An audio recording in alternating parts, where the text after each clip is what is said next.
A iridologia, a microsemiótica irídea, é uma ciência ou é uma pseudociência? Quem está habilitado a analisar uma íris e o que uma íris pode revelar ou não? Bom, este aqui é um vídeo que eu estou gravando especialmente ao colega Ciro, que me fez uma pergunta que eu achei muito importante. E lembre-se que todos vocês podem enviar perguntas ao meu e-mail, clodoaldo@ravide.com.br, e com o maior prazer, uma vez por semana, eu sento aqui e vou responder as perguntas.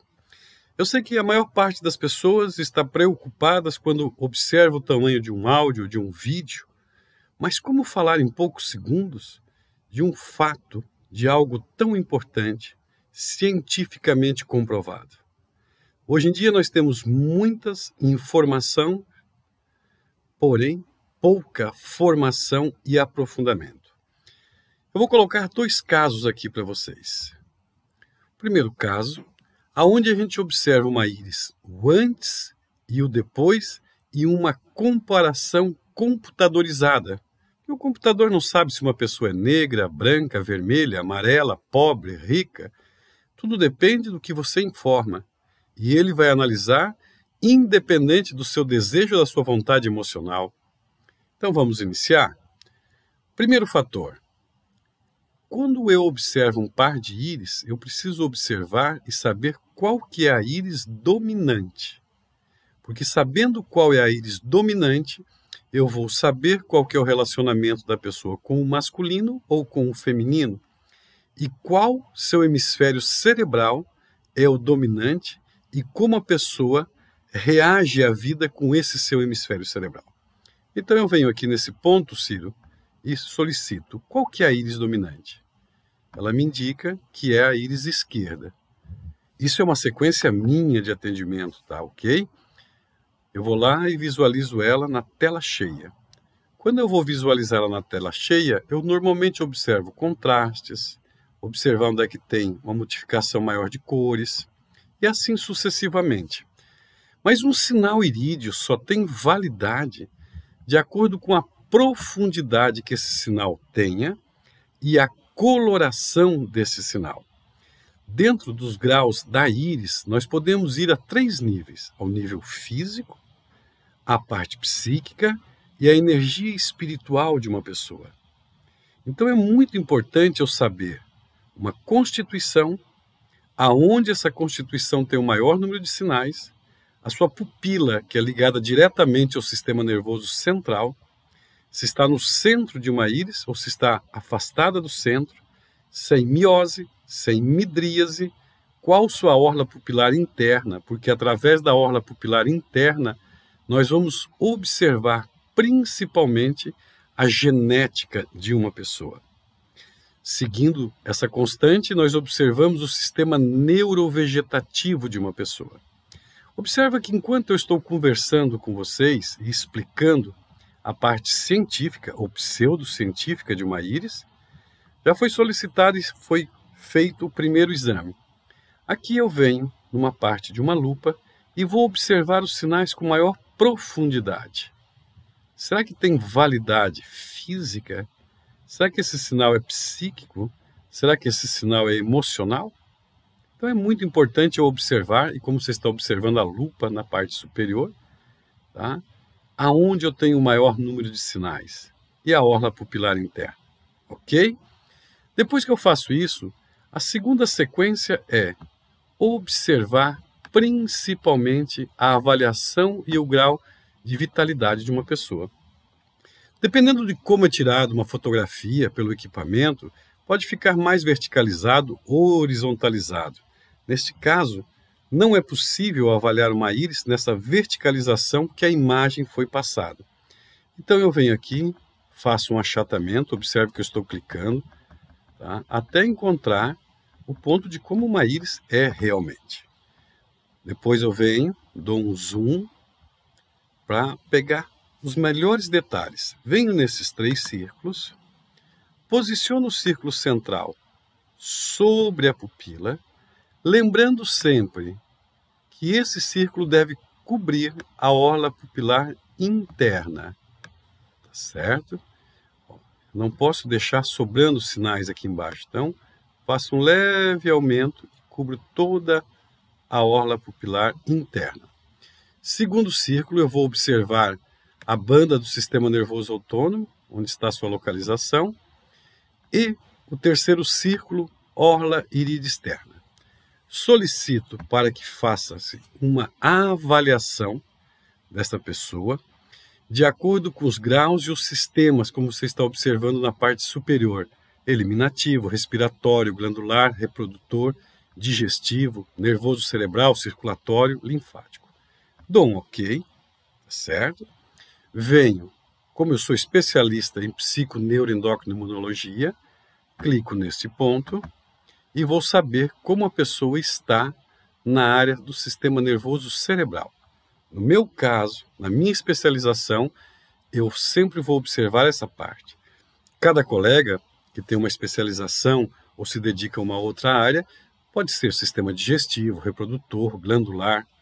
Essa senhora, ela veio consultar por causa de sistema e problemas glandulares. Mesmo assim, eu abri a parte, né, do sistema nervoso cerebral e agora observei as glândulas. Me indica que está num grau crônico a sua tireoide. Como é uma íris esquerda, eu sei que aqui, ó, eu tenho a parte da tireoide, ó, aonde estou encontrando vários pontos de defeito. Certo, Ciro?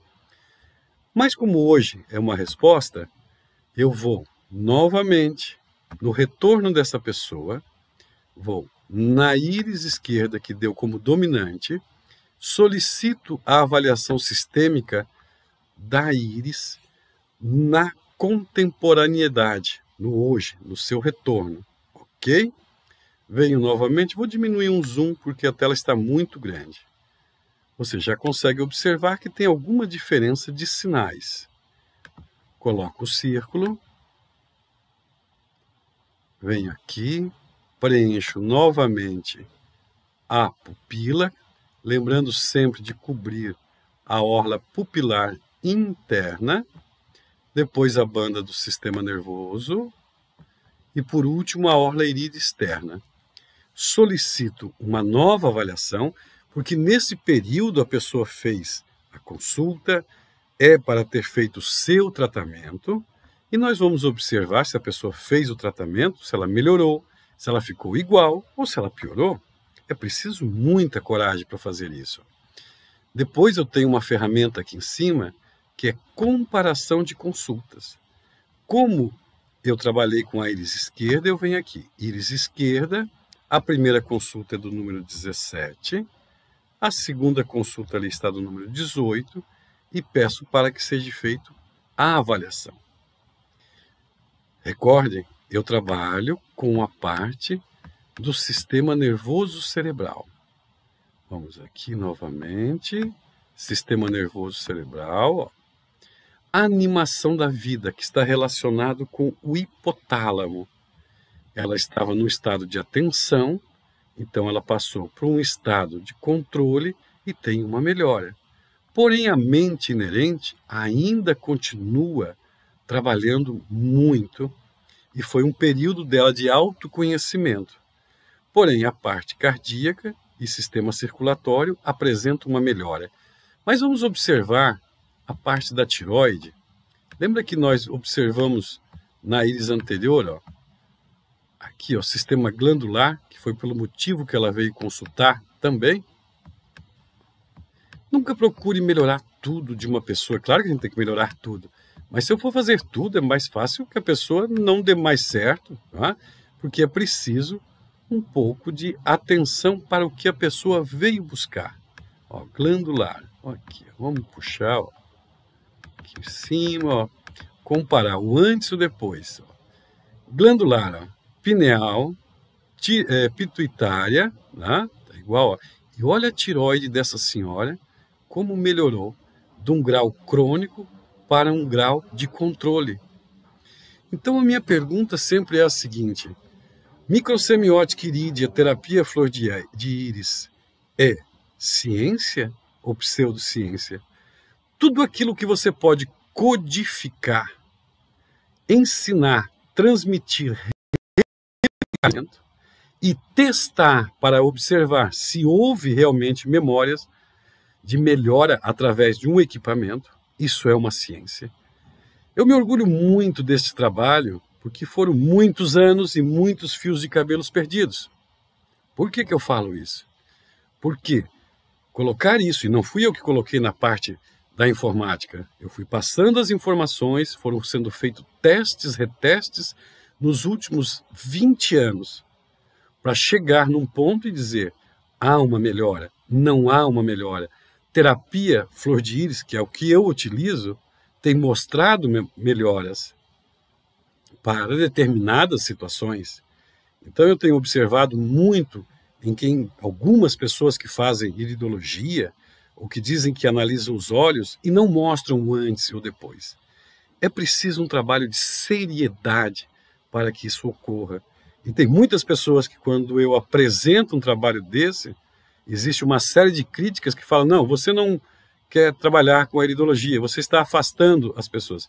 Eu estou exigindo qualidade, qualidade, qualidade, qualidade. Estamos mexendo, trabalhando com a saúde do ser humano. Não podemos ser irresponsáveis, né, se não temos esse conhecimento. E depois eu selecionei uma outra íris que não deu o resultado que se desejava. Mas vamos ver também o porquê. Então eu venho aqui, novamente, solicito a íris dominante, por consequência, também a esquerda, poderia ser a direita. Tá? Vou, nesta área aqui, visualizar com tela cheia, mesmo procedimento. Essa é uma senhora que tinha dores de cabeça terríveis, enxaquecas terríveis. E por que ela não melhorava ou não melhora da sua enxaqueca somente com medicamentos a nível físico? Será que ela tem alguns problemas também que são de ordem psíquica, emocional, de ligação com espiritualidade, de sequência e ordem familiar, aonde se perdem as energias dela? E muito fácil aqui. Observa que em volta da pupila nós temos uma orla pupilar interna 1. Isso é medido em microns, está acima de 280 microns. Isso me indica uma carência no organismo dessa pessoa de manganês, de manganês e empátins, uma essência floral. Hoje eu utilizo um produto chamado OPI, que contém 45 oligominerais, mais oligomineral de base e a essência de Bach dentro, para trabalhar a genética da pessoa. Olha como é interessante. Diferente da outra íris, essa daqui não apresenta lacunas, mas sim vários e vários raios solares. Nós sabemos que o raio solar maior provoca espasmos, contrações, dores musculares em todo o organismo. O raio solar menor apresenta contrações, dores musculares, inclusive enxaqueca, somente na região que ele está localizado. Mas me chama muito a atenção de onde vem essa enxaqueca dessa pessoa. Vem de um trauma bem no dia do nascimento. Quando eu falo do dia do nascimento, como foi o parto dessa pessoa? Porém, quando eu observo esse sinal mais profundamente, eu estou diante de uma cripta. E a cripta é um sinal que não é formado pela minha genética, mas sim que vem dos meus antepassados. Quem será nessa família que também teria problemas de enxaqueca? Quais foram os medos, os traumas do nascimento? Tanto do neném, desta criança, como da mãe, que passou esses medos e que vem exatamente na área cerebral. Interessante isso, né? Então eu venho novamente e vou fazer a avaliação. Eu sei que talvez vocês possam estar cansados já, mas que vídeo é esse? É um vídeo onde a gente precisa observar com calma se nós queremos realmente aprender. Tem muitas e muitas pessoas que querem passar remédio para as doenças. Remédio só é bom à medida que você consulta, analisa e descobre a causa e como tratar essa causa. Então vamos novamente, posiciona o primeiro círculo na pupila. Quando se faz avaliação sistêmica, sempre se cobre a parte da orla pupilar interna. Vou diminuir o zoom. Ficou uma íris muito grande, muito pesada, para que eu possa aumentar isso. ainda está grande por causa dessa orla pupilar interna. É uma pessoa que principalmente é muito ansiosa. Quem tem essa OPI sabe das ansiedades que eu estou falando. Aqui agora eu cobri a orla pupilar interna dela. Apresenta um sistema nervoso neurovegetativo introvertido. Posiciono a orla iris externa. Quando não se posiciona ela toda, o próprio sistema se encarrega de fazer um ajuste em média de 10%. E enquanto nós estamos conversando, ele está fazendo análise, observando profundidade de sinais, as cores dos sinais, e para saber qual órgão está mais comprometido. Lembre-se, essa pessoa veio consultar por causa de enxaqueca. Eu sempre falo, a minha área de especialização é a parte psiconeuroendócrina imunológica. Locomoção, habilidade mental, fala adquirida, pressão do ego e 5 sentidos. Tudo em vermelho, áreas crônicas. Quando eu passo aqui o meu mouse, ó, área dos 5 sentidos. Ó. Quando eu vou logo ao lado aqui, ó, animação da vida, hipotálamo, ó, parte de locomoção. Você acha que isso pode dar dores de cabeça, esses sinais? Sim, é super possível. Tá? Então, eu sei aonde trabalhar buscando a causa das dores de cabeça. Agora nós vamos fazer a comparação da consulta dessa pessoa também. Só que se consegue fazer essa parte analisando sempre as duas íris. A primeira vez que a pessoa veio consultar, depois o retorno da pessoa e fazer novamente todo o procedimento. Você consegue observar já alguma mudança a olho nu ou não? Porque o nosso olho muitas vezes pode se enganar. E quando eu falo de microsemiótica irídea, da parte científica, é porque aqui eu tenho algo para provar o antes e o depois. Mas eu quero sempre lembrar a vocês que toda vez que se faz uma consulta, deve ser para ter valor científico, deve ser no mesmo local, com o mesmo equipamento, com qualidade de luz, tá? A cada 5 análises que você faz de pessoas, que são 10 íris, 5 pares, troque a bateria do seu equipamento, se você usa equipamentos portáteis. Isso é muito importante, porque você não pode fazer uma comparação científica aonde você não tenha todos os parâmetros juntos.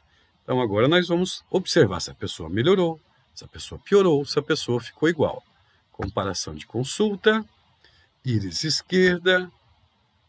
Agora vamos aqui, consulta 19, consulta 20, e pedimos para fazer a comparação e análise das duas.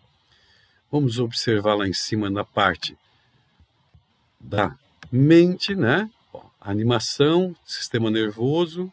Eu acho que piorou essa pessoa, olha só.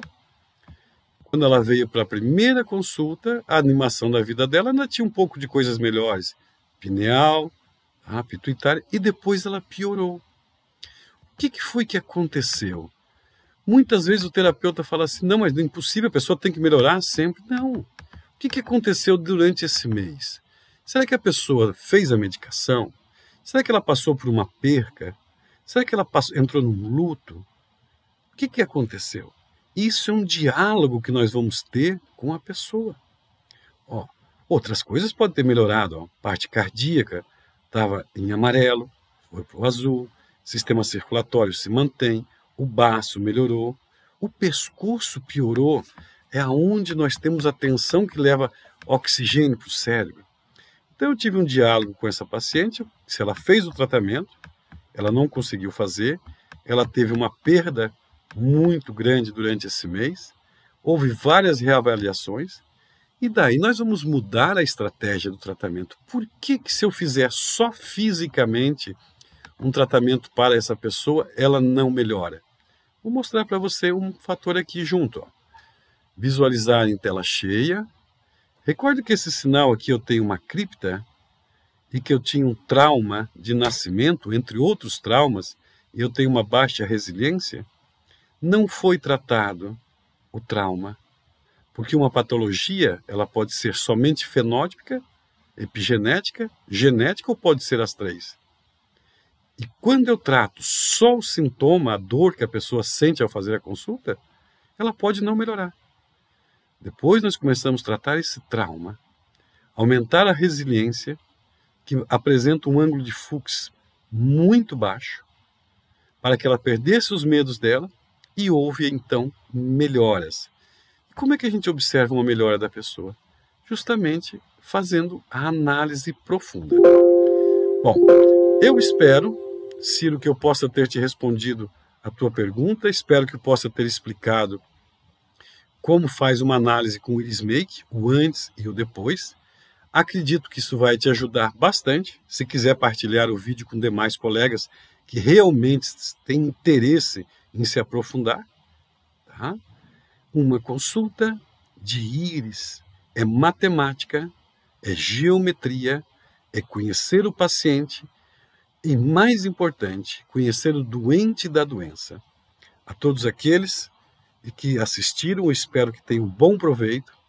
Eu sou Clodoaldo Pacheco, que desenvolvi e criei o sistema IrisMake para o antes e depois e provar a veracidade da íris, e trabalho com a terapia flor de íris, atuando desde a parte de traumas, choques, os gêneros humanos, tá? Constelação familiar em cima da íris, que foi um outro método que eu coloquei junto, tá certo? E as energias da íris.